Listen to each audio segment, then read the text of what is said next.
ونستغفره ونؤمن به ونتوكل عليه ونعوذ بالله من شرور أنفسنا ومن سيئات أعمالنا من يهده الله فلا مضل له ومن يضلله فلا هادي له ونشهد أن لا إله إلا الله وحده لا شريك له ونشهد أن سيدنا وشفيعنا ومولانا محمدا عبده ورسوله أما بعد فقد قال الله تبارك وتعالى في كلامه المجيد والفرقان الحميد أعوذ بالله من الشيطان الرجيم بسم الله الرحمن الرحيم ثاني اثنين إذ هما في الغار إذ يقول لصاحبه لا تحزن إن الله معنا وقال تعالى في شان حبيبه مخبرا وآمرا إن الله وملائكته يصلون على النبي يا أيها الذين آمنوا صلوا عليه وسلموا تسليما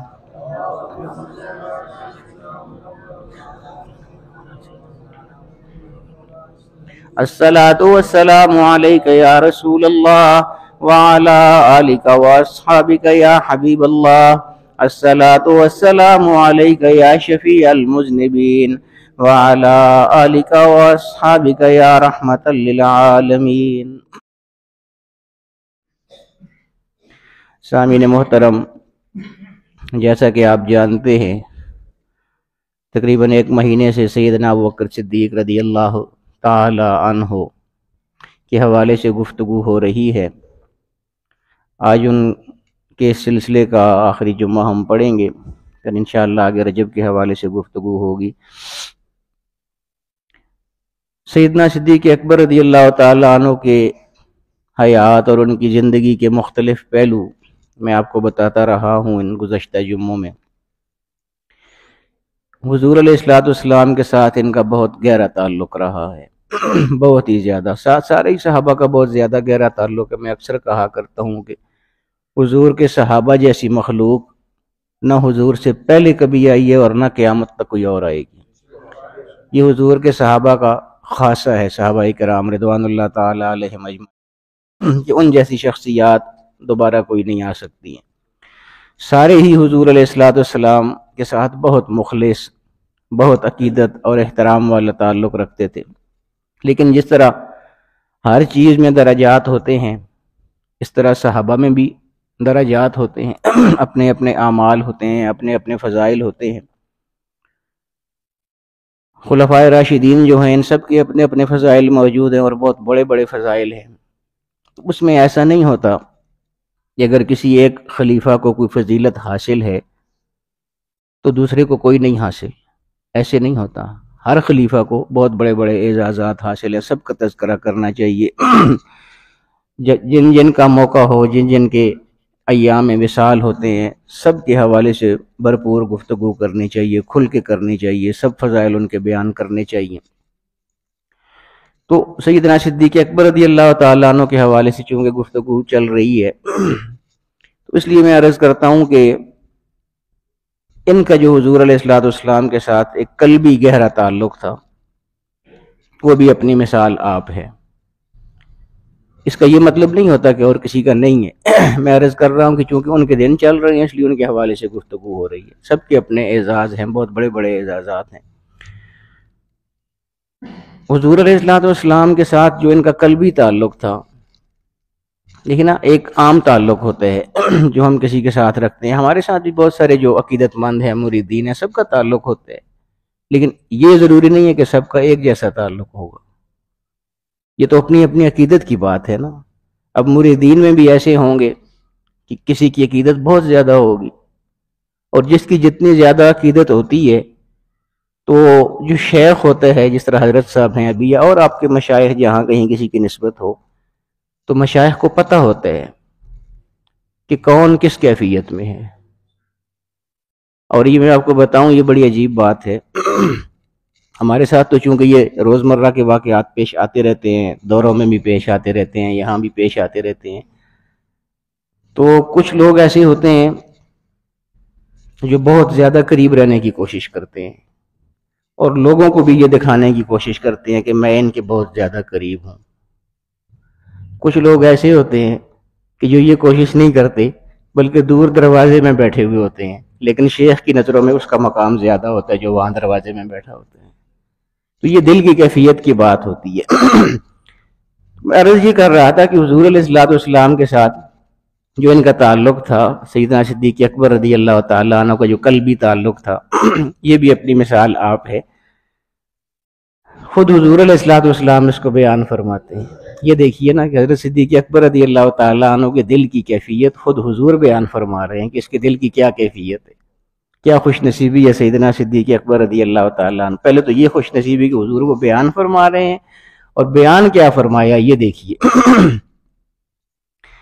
سارے ہی صحابہ کرام اعمال کے لحاظ سے بہت عمدہ و افضل ہیں، یعنی عبادات کے حوالے سے، نیکیوں کے حوالے سے، تقوی کے حوالے سے، زہد کے حوالے سے، ہر حوالے سے سارے ہی صحابہ کرام بہت فضیلت رکھنے والے ہیں۔ حضرت ابوبکر صدیق رضی اللہ تعالیٰ عنہ بھی بہت زیادہ فضیلت رکھتے ہیں اعمال کے لحاظ سے۔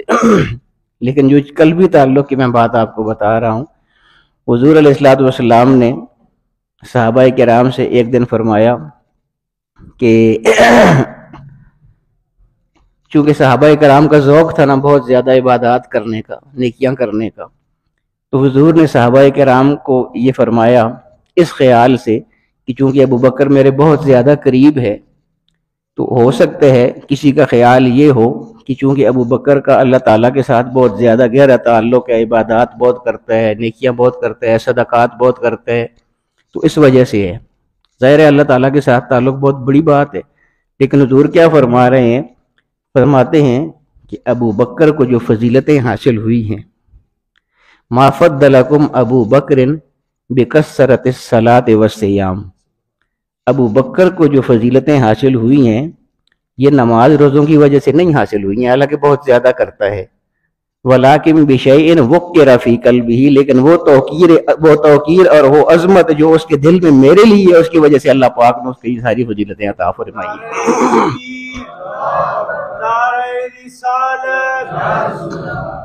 یعنی دیکھیے نا کتنی بڑی بات ہے، حضور فرماتے ہیں کہ جو میری عزت کرتا ہے، میری جو عظمت اس کے دل میں ہے، میری جو توقیر اس کے دل میں ہے، اس کی وجہ سے اللہ رب العالمین نے اس کو یہ سارے اعزازات عطا فرمائے ہیں۔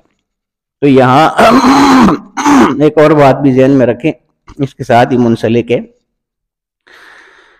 اللہ تعالیٰ جب قیامت کا دن ہوگا، حساب کتاب کا دن ہوگا، بڑا مشکل دن ہوگا، سنتے رہتے ہیں آپ، اکثر بتاتے رہتے ہیں آپ کو، بہت مشکل وقت ہوگا، حساب کتاب ہو رہا ہوگا، جن لوگوں نے نیکیاں کی ہوئی ہوں گی ان کو اس کی جزا عطا فرمائی جائے گی، صلہ عطا فرمایا جائے گا، اور جو مجھ جیسے گناہ گار ہیں ان کو گناہوں کی وجہ سے عذاب کا مستحق قرار دیا جائے گا، سزا ملے گی، ان کو سزا کا انتخاب ہوگا، ان کے لیے مشکل وقت ہے بہت۔ تو حضور علیہ الصلوۃ والسلام اس وقت جب حساب کتاب ہوگا تو اللہ تعالیٰ بھی یہ خاص اہتمام فرماتا ہے اس بات کا، جو میں عرض کر رہا ہوں نا کہ جو چیز ایک جانب سے ہوتی ہے، اگر محبت ایک جانب سے ہوگی تو اس کا جو جواب آئے گا وہ بھی اسی محبت کے ساتھ آئے گا۔ یہ تو اپنے اپنے طرز عمل کی بات ہے، اپنی اپنی کیفیت کی بات ہے کہ ہم کیسا تعلق رکھتے ہیں۔ مریدین کا شیخ کے ساتھ تعلق، پھر شیخ کا آگے سے ان کے ساتھ اظہار التفات، یہ ساری چیزیں دونوں جانب سے ہوتی ہیں۔ تو بندہ جب نیک اعمال کرے گا تو اللہ رب العالمین بھی تو اجر عطا فرمائے گا نا۔ یہی میں کہا کرتا ہوں کہ ہم اللہ کی طرف آتے ہی نہیں ہیں، ہم اللہ کی طرف آئیں اور پھر اللہ نہ دے، یہ اس کی شان کے خلاف ہے، یہ ہو نہیں سکتا۔ لیکن اگر آئیں گے ہی نہیں تو ہمیں ملے گا کیسے؟ اللہ کی طرف آئیں گے، اللہ کی طرف بڑھیں گے تو پھر اللہ رب العالمین عطا فرمائے گا، بہت زیادہ بے حساب عطا فرمائے گا، لیکن بڑھنا تو پڑے گا اللہ کی طرف۔ تو اللہ رب العالمین نے اس چیز کا اہتمام فرمایا ہے کہ جو لوگ نیکیاں کرتے ہیں، عبادات کرتے ہیں، ان کے اعزاز کے لیے، کہ جس طرح امتحان میں کوئی کامیاب ہو جاتا ہے، کوئی اچھی پوزیشن لیتا ہے تو اس کو انعام دیا جاتا ہے، شیلڈ دی جاتی ہے، یہ اس کی حوصلہ افزائی ہوتی ہے، اور دوسرے جو بچے ہوتے ہیں ان کو بھی اس طرف راغب کرنا ہوتا ہے کہ اس نے اچھا کام کیا تھا اس لیے اس کو یہ انعام دیا جا رہا ہے۔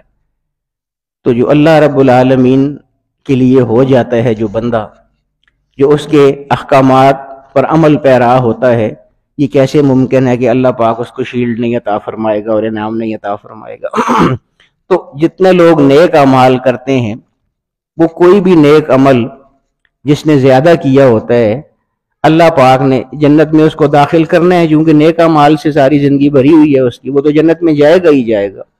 لیکن صرف اس وجہ سے کہ اس نے اللہ رب العالمین کے احکامات کی تعمیل کی تھی اپنی زندگی میں، اس وجہ سے اللہ پاک نے یہ اہتمام فرمایا ہے سارے لوگوں کو دکھانے کے لیے کہ اس بندے نے اس چیز کا خاص طور پر زندگی میں اہتمام کیا تھا، اس لیے اس کو یہ اعزاز دیا جا رہا ہے۔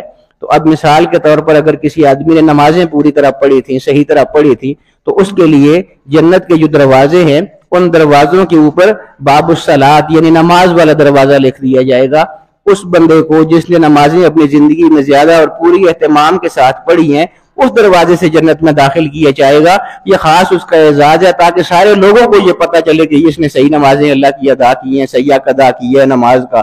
اسی طرح جو لوگ روزے زیادہ رکھتے ہیں، یہ فرضی روزوں کی بات نہیں ہے، فرضی تو ہم پر فرض ہیں، فرضوں کے علاوہ جو نفلی روزے لوگ رکھتے ہیں، ان میں جو لوگ اہتمام کرتے ہیں، جن لوگوں نے زیادہ روزے رکھے، ان کے لیے باب الریان ہے، جنت کے دروازوں میں سے ایک دروازہ۔ روزہ دار جو ہوں گے وہ اس دروازے سے داخل ہوں گے تاکہ سارے لوگوں کو پتہ چلے کہ یہ دنیا میں روزہ دار تھا، یہ اللہ کے لیے بھوکا پیاسا رہتا تھا۔ تو اس طرح اللہ تعالیٰ نے سب کے لیے یہ اعزاز مقرر کیے ہوئے ہر عبادت کے لیے۔ حضور علیہ الصلوۃ والسلام یہ سارا بیان فرما رہے تھے کہ یہ اس طرح ہوگا، جس نے یہ نیکی کی ہوگی اس کو یہ دروازہ جو ہے اپنی طرف بلائے گا، جس نے یہ نیکی کی ہوگی اس کو یہ دروازہ اپنی طرف بلائے گا۔ میں یہ ساری بات اس لیے عرض کر رہا ہوں کہ کسی کے ذہن میں یہ نہ آ جائے کہ حضرت ابوبکر کو جو فضیلتیں حاصل ہوئی تھی وہ صرف حضور علیہ الصلوۃ والسلام کی عظمت کی وجہ سے حاصل ہوئی تھی اور اعمال میں یہ پیچھے رہ گئے تھے، ایسا نہیں ہے۔ اعمال کا اندازہ بھی یاد کیجیے، ان کی عبادات کا اندازہ بھی یاد کیجیے۔ حضور جب یہ بیان فرما رہے تھے تو صدیق اکبر پاس بیٹھے تھے، انہوں نے کہا کہ یا رسول اللہ، یہ تو ایک ایک عبادت اور ایک ایک نیکی کی بات ہو رہی ہے کہ جس نے جو نیکی کی ہوگی، جو عبادت زیادہ کی ہوگی، اس کو اس دروازے سے بلایا جائے گا۔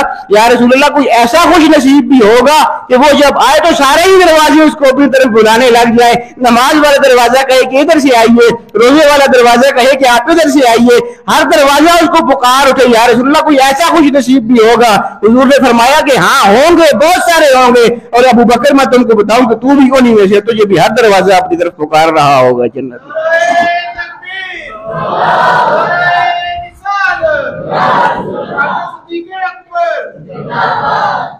حضرت پیر جی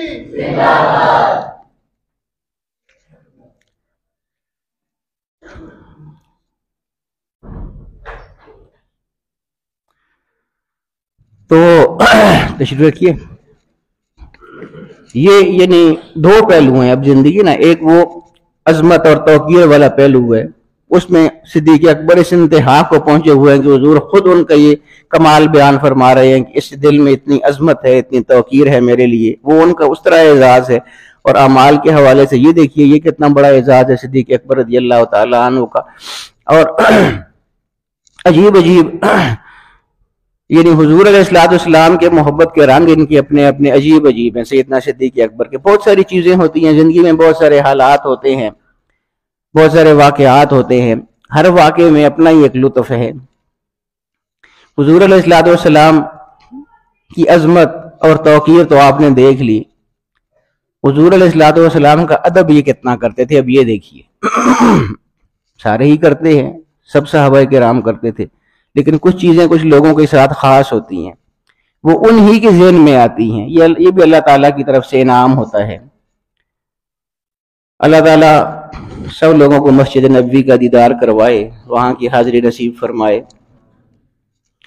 مختلف ادوار میں وہاں پر توسیع ہوتی رہی ہے۔ پہلے مسجد چھوٹی تھی، مسجد نبوی جو حضور کے زمانے میں تھی، پھر اس کی وسعت ہوئی، بڑی ہوئی، پھر اور بڑی ہوئی۔ تو اس وقت وہاں پر 3 محراب موجود ہیں۔ ایک اس کو کہا جاتا ہے محراب النبی صلی اللہ تعالی علیہ وآلہ وسلم۔ یہ وہ جگہ ہے جہاں حضور علیہ الصلوۃ والسلام خود کھڑے ہو کے امامت فرمایا کرتے تھے۔ کتنی متبرک جگہ ہوگی جہاں حضور خود کھڑے ہو کے نماز پڑھایا کرتے تھے۔ ایک وہ محراب ہے، اسی طرح موجود ہے وہاں پر۔ ایک محراب فاروقی ہے، حضرت عمر فاروق رضی اللہ تعالیٰ عنہ اس جگہ کھڑے ہو کے، ان کا مصلی وہاں پر ہوتا تھا، وہاں کھڑے ہو کے امامت فرمایا کرتے تھے، اس کو محراب فاروقی کہا جاتا ہے۔ ایک اور ہے محراب عثمانی، یہ جدید دور آج کل کی جو تعمیرات ہیں اس میں یہ محراب عثمانی بنایا گیا ہے۔ تو میں اکثر مدینہ شریف جانے والوں کو جب جاتے ہیں وہاں پر حاضری کے لیے تو وہ مجھ سے پوچھنے کے لیے آ جاتے ہیں، تو میں ان کو بتاتا بھی رہتا ہوں رہنمائی کے حوالے سے، تاکہ ہر کام وہ اچھے طریقے سے وہاں پر کر لیں اور عمدہ طریقے سے ہو جائے سب کچھ۔ تو مجھے ایک دفعہ میں ایک بندے کو سمجھا رہا تھا تو مجھے اس نے سوال کر دیا کہ جی مسجد میں محراب تو ایک ہوتا ہے، ہر مسجد میں ایک ہی محراب ہوتا ہے، تو وہاں پر 3 محراب کیوں ہیں؟ اچھی بات تھی، اس نے اچھا سوال کیا تھا، تو میں نے اس کو بتایا تھا، آپ کو بھی بتاتا ہوں، اچھے معلومات میں اضافہ ہو جاتا ہے۔ اصل میں ایسے ہے کہ حضور علیہ الصلوۃ والسلام کے زمانے میں مسجد بہت چھوٹی بنی تھی نا، جو ابتدائی زمانے میں جس طرح یہ مسجد پہلے چھوٹی تھی پھر توسیع ہوتی گئی، تو حضور علیہ الصلوۃ والسلام کے زمانے میں جو مسجد تھی وہ بہت چھوٹی تھی، اور محراب عام طور پر درمیان میں ہوتا ہے مسجد کے۔ وہ جو چھوٹی مسجد تھی اس کا محراب درمیان میں تھا، وہی جو محراب النبی اب بھی کہا جاتا ہے صلی اللہ تعالیٰ علیہ وآلہ وسلم۔ پھر بعد میں مسجد کی توسیع ہوئی، تو توسیع کے لیے اگر دونوں طرف سے جگہ برابر مل جائے تو پھر تو محراب درمیان میں ہی رہے گا، لیکن اگر اس طرف کوئی آبادی ہے، مسجد بڑھانے کی کوئی نہیں ہے، گنجائش نہیں ہے، اور اس طرف ہے، تو پھر ظاہر ہے کہ مسجد اس طرف بڑھے گی، تو جب اس طرف مسجد بڑھ جائے گی اور اس طرف نہیں بڑھے گی تو محراب درمیان میں نہیں رہے گا، وہ ایک طرف ہو جائے گا، اس کے لیے پھر دوسرا محراب درمیان میں بنانا پڑے گا۔ یہ پھر دوسرا محراب بن گیا، پھر جب بڑی توسیع ہوئی تو تیسرا محراب جو ہے وہ اس حساب سے درمیان میں بن گیا، تو یہ اس طرح 3 محراب وہاں پر موجود ہیں۔ بہرحال صدیق اکبر رضی اللہ تعالیٰ عنہ کے ادب دیکھیے اور ان کی سوچ دیکھیے، یعنی سوچ بھی ادب والی، اندازہ کیجئے سوچ میں بھی ادب موجود ہے۔ ایک تو عمل ہوتا ہے نا ادب والا، اس عمل کی جو سوچ ہے اس میں کتنا ادب ہے، آپ یہ دیکھیے ذرا۔ وہ جو محراب النبی صلی اللہ تعالیٰ علیہ وآلہ وسلم ہے، جہاں حضور علیہ الصلوۃ والسلام خود امامت فرمایا کرتے تھے، وہ اب بھی موجود ہے۔ خوش نصیب لوگ وہاں پر جاتے ہیں جب ریاض الجنہ کے ساتھ بالکل اسی جگہ میں ہے، تو اب بھی خوش نصیب وہاں جا کر 2 رکعت نماز نفل پڑھتے ہیں حصول برکت کے لیے، کہ یہ وہ جگہ ہے جہاں حضور علیہ الصلوۃ والسلام کھڑے ہوئے تھے، آپ نے امامت فرمائی تھی۔ تو بڑا اعزاز ہوتا ہے آدمی کو اگر وہاں کھڑے ہو کے 2 نفل پڑھنے کا اعزاز مل جائے، اب بھی خوش نصیب پڑھتے ہیں۔ لیکن وہ ادب جو میں سوچ کا ادب کہہ رہا ہوں نا، وہ یہ دیکھیے کیا ہے۔